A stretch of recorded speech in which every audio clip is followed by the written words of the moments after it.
어르신이 갑자기 쓰러지셨습니다. 아무도 예상하지 못했습니다.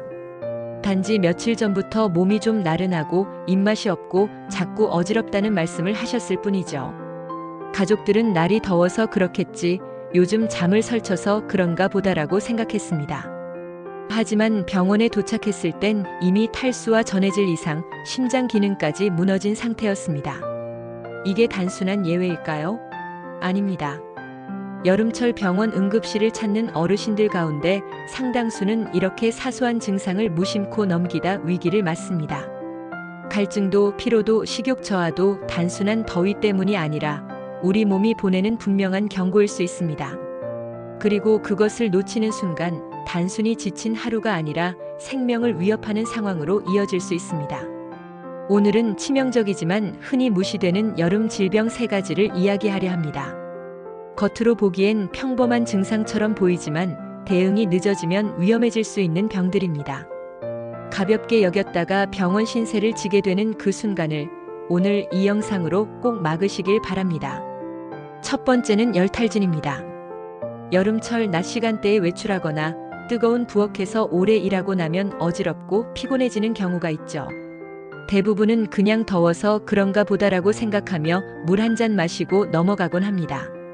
하지만 이건 단순한 피로가 아니라 열탈진일 수 있습니다. 열탈진은 과도한 땀 배출로 인해 체내 수분과 염분이 부족해진 상태로 기운이 빠지고 근육이 경련하거나 머리가 띵하면서 식은땀이 나는 등 신체가 보내는 경고입니다. 이 상태에서 체온 조절이 되지 않으면 금세 40도 가까이 체온이 오르며 열사병으로 악화될 수 있습니다. 74세의 정모 어르신은 낮에 텃밭에서 일하다 어지럼증을 느끼셨습니다. 조금 피곤해서 그런가 싶어 그늘에서 쉬며 물을 드셨지만 이후 식은땀이 흐르고 말수가 줄더니 결국 쓰러졌습니다. 병원에서는 열사병 직전 상태라며 집중 치료가 필요하다고 했고 며칠 동안 병원에서 치료를 받으며 가까스로 회복하셨습니다. 이런 상황은 충분히 예방할 수 있습니다. 기온이 높은 오전 11시부터 오후 3시까지는 외출을 피하고 갈증이 없어도 정기적으로 물을 마시는 습관을 들여야 합니다.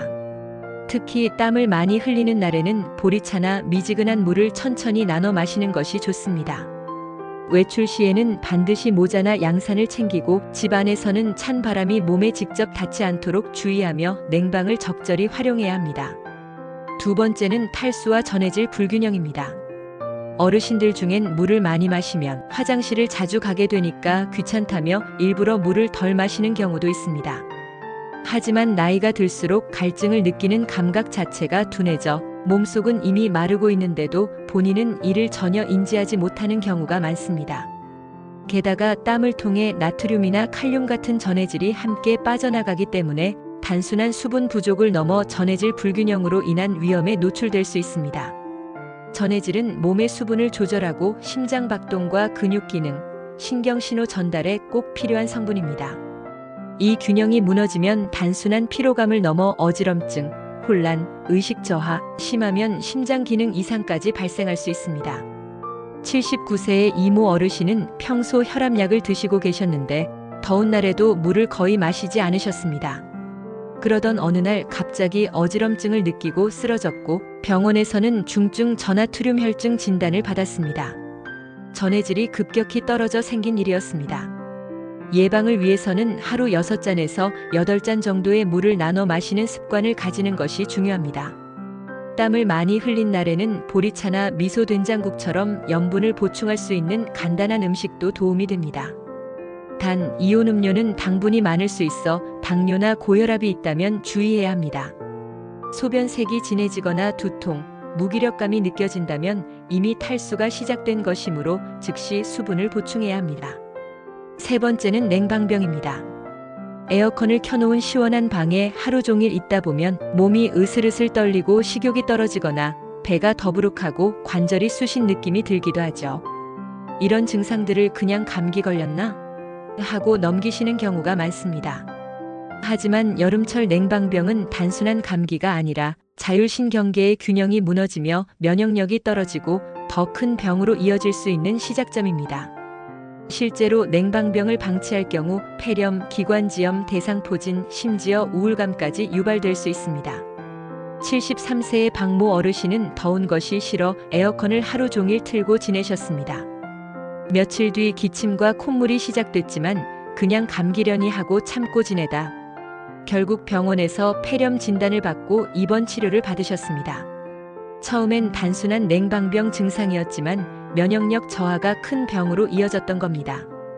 이를 예방하려면 에어컨은 26도에서 28도 정도의 적당한 온도로 설정하고 실내외 온도차가 5도 이상 나지 않도록 주의해야 합니다. 에어컨 바람이 몸에 직접 닿지 않도록 방향을 조절하고 실내에서도 얇은 가디건이나 무릎 담요를 준비해 체온을 유지하는 것이 좋습니다. 30분에서 60분마다 한 번씩 자리에서 일어나 간단한 스트레칭을 하는 것도 큰 도움이 됩니다. 이렇게 오늘은 여름철 흔히 나타나지만 자칫 치명적인 결과로 이어질 수 있는 질병 3가지, 열탈진 열사병, 탈수 및 전해질 불균형, 그리고 냉방병에 대해 알아봤습니다.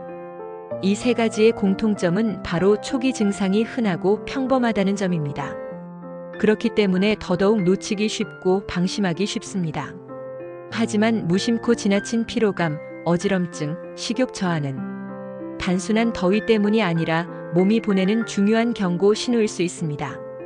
이 여름 병원이 아니라 가족 곁에서 산책길 위에서 건강하게 보내시길 바랍니다. 작은 변화에도 귀 기울이고 미리 챙기는 습관이 여러분의 건강을 지켜줄 것입니다. 사소해 보여도 결코 사소하지 않은 여름 증상들. 지금 바로 나와 가족의 건강을 다시 살펴보세요.